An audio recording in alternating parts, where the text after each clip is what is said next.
اللہ کان علیما حکیما۔ سبحان ربک رب العزة عما یصفون وسلام علی المرسلین والحمد للہ رب العالمین۔ انتہائی معزز سامعین، سورہ احزاب 21واں پارہ، پہلی آیت آپ کے سامنے تلاوت کی۔ یہ مدنی سورت ہے اور اس کا نام سورہ احزاب ہے۔ احزاب چونکہ لشکروں کو اور گروہوں کو کہا جاتا ہے، تو اس میں بھی مشرکین کے ان لشکروں کا ذکر کیا جائے گا جو مدینہ منورہ پہ حملہ آور ہوئے۔ یہ سورت نزول کے اعتبار سے اس کا نمبر 90 ہے۔ بعد سورہ آل عمران کی یہ نازل ہوئی، اور ترتیب مصحفی میں اس کا نمبر 33واں ہے، یعنی اس سے پہلے 32 صورتیں ہیں بعد سورہ سجدہ کے۔ اس کا ربط اور تعلق ما قبل سورت یعنی سورہ سجدہ کے ساتھ وہ یہ ہے کہ پہلی سورت میں یعنی سورہ سجدہ میں مشرکین کے شبہات کا رد کیا گیا، اور اب اس صورت میں یعنی سورہ احزاب میں مسئلہ توحید کو ثابت کیا جائے گا۔ دوسری ربط یہ ہے کہ پہلی صورت میں نفی شفاعت قہری کی کہ اللہ سے زبردستی کوئی نہیں چھڑا سکتا، تو اب اس صورت میں یعنی سورہ احزاب میں تحزیز ہے، یعنی ابھارنا ہے احکام کی اتباع پر۔ اور تیسری ربط یہ ہے کہ پہلی صورت میں یعنی سورہ سجدہ کے آخری آیت اگر آپ دیکھ لیں تو بالکل آخری آیت نمبر 30 میں فرمایا فَأَعْرِضْ عَنْهُمْ، میرا پیغمبر ان مشرکین سے اعراض کر۔ اور پھر سورہ احزاب کی پہلی آیت میں فرمایا کہ وَلَا تُطِعِ الْكَافِرِينَ۔ سورہ سجدہ کے آخری آیت میں فرمایا فَأَعْرِضْ عَنْهُمْ، مشرکین سے اعراض کر دے، چھوڑ دے انہیں۔ اور سورہ احزاب کی پہلی آیت میں فرمایا وَلَا تُطِعِ الْكَافِرِينَ، کافروں کی اطاعت نہ کرو، کافروں کے پیچھے نہ چلا کر۔ سورت کا دعویٰ تحزیز و تشجیع فی التبلیغ، اور خلاصہ اس سورت کا یعنی سورہ احزاب کا کہ اس میں 12 خطابات ہیں جناب رسول اللہ صلی اللہ تعالی علیہ وسلم کو، اور 12 خطابات ہیں پوری امت کے لیے۔ اور اس صورت میں رسم باطل کا رد بھی کیا گیا ہے۔ امتیازات سورہ احزاب یعنی کن وجوہات سے یہ باقی صورتوں سے ممتاز ہیں، تو سورہ احزاب ممتاز ہیں غزوہ خندق کے بیان سے، کہ غزوہ خندق جو اس میں بیان ہے باقی کسی صورت میں بیان نہیں۔ اسی طرح یہ صورت ممتاز ہے 3 مثالوں کے ساتھ، کہ اس میں 3 مثالیں بیان کی گئی ہیں۔ سورہ احزاب ممتاز ہے نبی کریم صلی اللہ علیہ وسلم کے لیے 4 قسم کی عورتوں سے نکاح کرنے کے بیان سے، کہ 4 قسم کی عورتوں سے نکاح کر سکتے ہیں، اس کے جواز سے۔ سورت ممتاز ہے حضرت زینب رضی اللہ تعالی عنہ کے نکاح کے بیان سے۔ تو یہ کچھ باتیں تھیں۔ اب آئیے ترجمے کی طرف۔ فرمایا یا ایھا النبی اتق اللہ، یا ایھا النبی، اے میرا پاک پیغمبر، اے نبی، اتق اللہ، اللہ سے ڈرو، اللہ سے ڈرو۔ وَلَا تُطِعِ الْكَافِرِينَ وَالْمُنَافِقِينَ، اور اطاعت نہ کرو کافرین منافقین کی، یعنی منکرین کے، کافروں کی اطاعت نہ کرو، والمنافقین دغابازوں کی اطاعت نہ کرو، دغاباز دھوکے باز منافق کی۔ ان اللہ کان علیما حکیما، بے شک اللہ رب العالمین کان علیما ہے، علم والا ہے، حکیما حکمت والا ہے، علم والا ہے، علم رکھنے والا ہے، حکیما حکمت والا ہے۔ واتبع ما یوحی الیک، اور تابعداری کر، پیچھے چلا کر، ما اس چیز کے، یوحی الیک من ربک، جو تیرے رب کی طرف سے آپ پر نازل ہوئی ہے، یعنی قرآن کی اتباع کر، اس چیز کی اتباع کر، یوحی الیک جو وحی کی جاتی ہے آپ کی طرف، میرے رب کا، تمہارے رب کی طرف سے۔ ان اللہ کان بما تعملون خبیرا، بے شک ہے اللہ رب العالمین بما تعملون خبیرا، جو تم اعمال کرتے ہو، خبیراً خبر رکھنے والا ہے، وہ ہر چیز کی خبر گیری کرنے والا ہے۔ وتوکل علی اللہ، اور بھروسہ کر اللہ کی ذات پر، وکفی باللہ وکیلا، اور کافی ہے اللہ وکیلاً کارساز، اللہ ہی کارساز کافی ہے، اللہ کے علاوہ کوئی کارساز نہیں ہے، اللہ کے علاوہ کوئی مشکل کشا نہیں ہے، اللہ کے علاوہ کوئی حاجت روا نہیں ہے، حاجت روا، مشکل کشا اور کارساز صرف میرا ایک ہی اللہ ہے۔ اس لیے فرمایا وَكَفَى بِاللَّهِ وَكِيلًا، اور کافی ہے اللہ وکیلاً کارساز۔ ما جعل اللہ لرجل من قلبین فی جوفہ، اور نہیں بنایا اللہ نے کسی کے لیے، من قلبہ فی جوفہ، من قلبین فی جوفہ، اس کے دل سینے میں اللہ نے دو دل نہیں بنائے، کسی آدمی کے لیے اللہ نے اس کے سینے میں دو دل نہیں بنائے۔ وما جعل ازواجکم اللائی، اور نہیں بنایا اللہ نے تمہاری بیویوں کو، ان بیویوں کو تظاہرون منہن، جن سے تم زہار کرتے ہو، امہاتکم تمہاری سچی مائیں، جن بیویوں سے تم زہار کرتے ہو وہ کبھی تمہاری سچی مائیں نہیں بنائے۔ وما جعل ادعیاءکم، اور نہیں بنائے تمہارے منہ بولے بیٹوں کو، ابناءکم تمہارے سچے بیٹے، ذالکم قولکم بافواہکم، یہ باتیں تمہاری منہوں کی، واللہ یقول الحق، اور اللہ ہی حق اور سچ کہنے والا ہے، سچ کہتا ہے، وہو یہدی السبیل، اور وہی سیدھی راہ کی رہنمائی کرتا ہے۔ ٹھیک ہے نا؟ اب یہاں پر وہ تین مثالیں دیے جو میں نے امتیازات میں کہا ہے نا کہ سورت ممتاز ہے تین مثالوں کے ساتھ، وہ سن لیں۔ فرمایا ما جعل اللہ لرجل من قلبین فی جوفہ، یعنی کبھی آپ نے نہیں دیکھا ہوگا کہ ایک آدمی کے سینے میں دو دل ہوں، یا اگر پیدائشی طور پر اللہ تخلیق میں پیدا بھی کریں، الٹرا ساؤنڈ میں نظر بھی آ جائیں کہ دو لوتھڑے ہیں، تو کبھی وہ زندہ نہیں رہ پاتا ہے،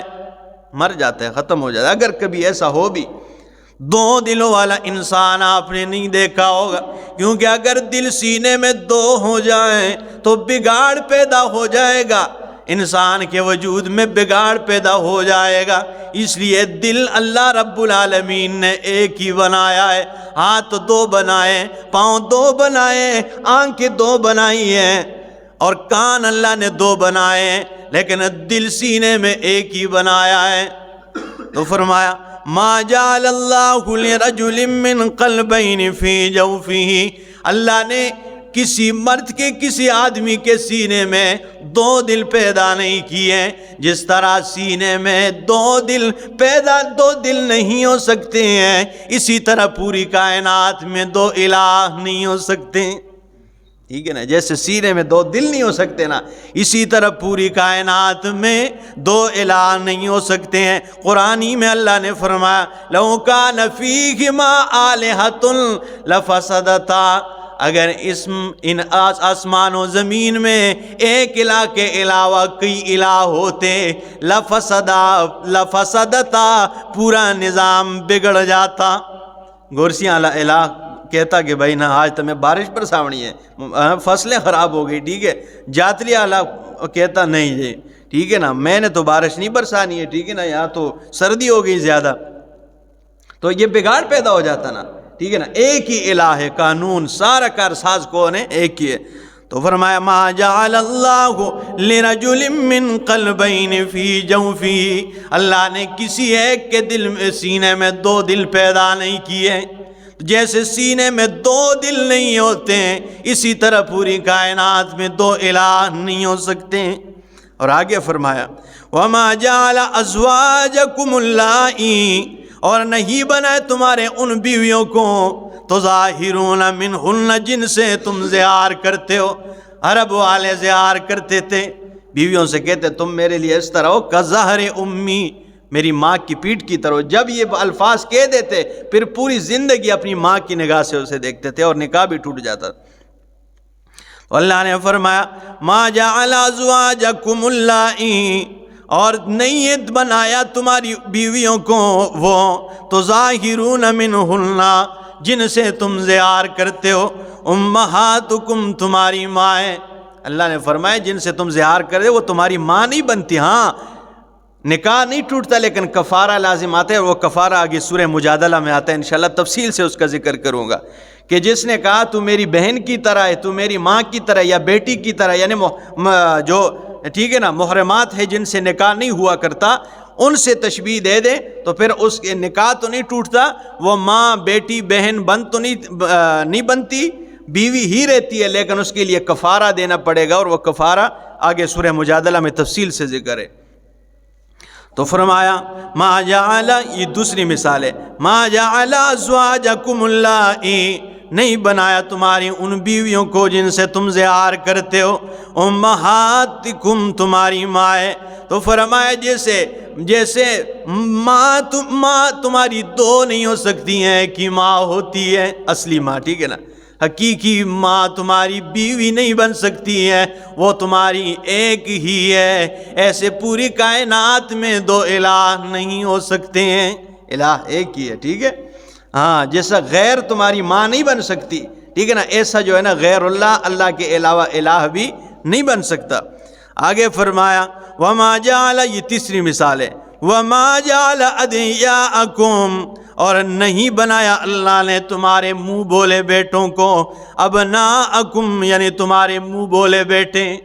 جیسے منہ بولا، ٹھیک ہے نا، لوگ بیٹا رکھ لیتے ہیں نا، یہ منہ بولا بیٹا ہے میرا، ہاں، ذالکم قولکم بافواہکم، یہ تم باتیں ہیں جو تمہاری منہوں سے نکلتی ہے، یہ باتیں تمہاری منہوں کی، واللہ یقول الحق، اور اللہ ہی حق کہتا ہے، وہو یہدی السبیل، اور وہ سیدھی راہ کی رہنمائی کرتا ہے۔ جناب رسول اللہ صلی اللہ تعالی علیہ وسلم نے زید ابن حارثہ رضی اللہ تعالیٰ عنہ، یہ غلام تھے، اور غلام ایسے نہیں تھے، یہ بڑے اونچے خاندان کے بچے تھے لیکن گم ہو گئے تھے، ٹھیک ہے نا، پھر کسی کے ہاتھ آ گئے اور انہوں نے پھر بیچ دیا منڈی میں، جب بیچ دیا تو پھر وہ بکتے بکتے منڈیوں میں بکتے بکتے آ گئے حضرت ام المومنین خدیجۃ الکبریٰ رضی اللہ تعالیٰ عنہ، انہوں نے خرید لیا، وہ بھی کاروباری شخصیت تھی، انہوں نے جب خرید لیا تو ان کا نکاح ہو گیا جناب رسول اللہ صلی اللہ علیہ وسلم کے ساتھ، تو یوں حضرت زید ابن حارث رضی اللہ تعالیٰ عنہ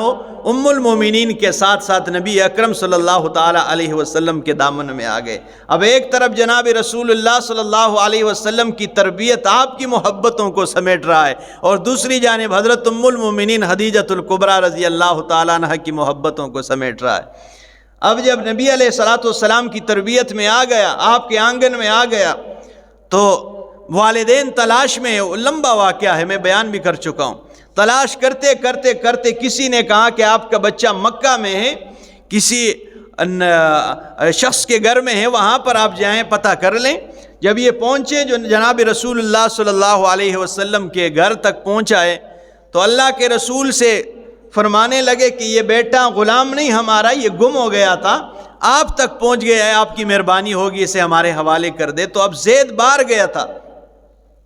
رسول اللہ صلی اللہ علیہ وسلم نے فرمایا زید آ جائیں، اس سے پوچھ لے، اگر وہ آپ کے ساتھ جانا چاہتا ہے تو ٹھیک ہے، لیکن اگر آپ سے نہیں جانا چاہتا تو پھر زبردستی میں نہیں کرنے دوں گا۔ جب زید ابن حارث رضی اللہ تعالیٰ عنہ باہر سے آ گئے، پوچھا کہ وہ تمہارے والدین آئے، رسول اللہ صلی اللہ علیہ وسلم نے فرمایا زید تو نے والدین کی محبت کو بھی دیکھا ہے، میری تربیت اور میری محبتوں کا بھی نظارہ کیا ہے، اب تیری مرضی ہے، زبردستی کوئی نہیں، ان کے ساتھ جانا چاہتا ہے مجھے کوئی مسئلہ نہیں، پرواہ نہیں، اگر یہاں رہنا چاہتا ہے تو پھر بھی تیرے لیے کوئی مسئلہ نہیں ہے۔ تو حضرت زید رضی اللہ تعالیٰ عنہ نے فرمایا یہ واحد وہ صحابی ہے، یہ ایک صحابی اگر آپ سے کوئی سوال کریں کہ قرآن کریم کے اندر کون سا صحابی ہے کہ جس کا واضح نام اللہ نے ذکر کیا تو وہ حضرت زید رضی اللہ تعالیٰ عنہ، قرآن کریم کے اندر ان کا نام ذکر ہے زید۔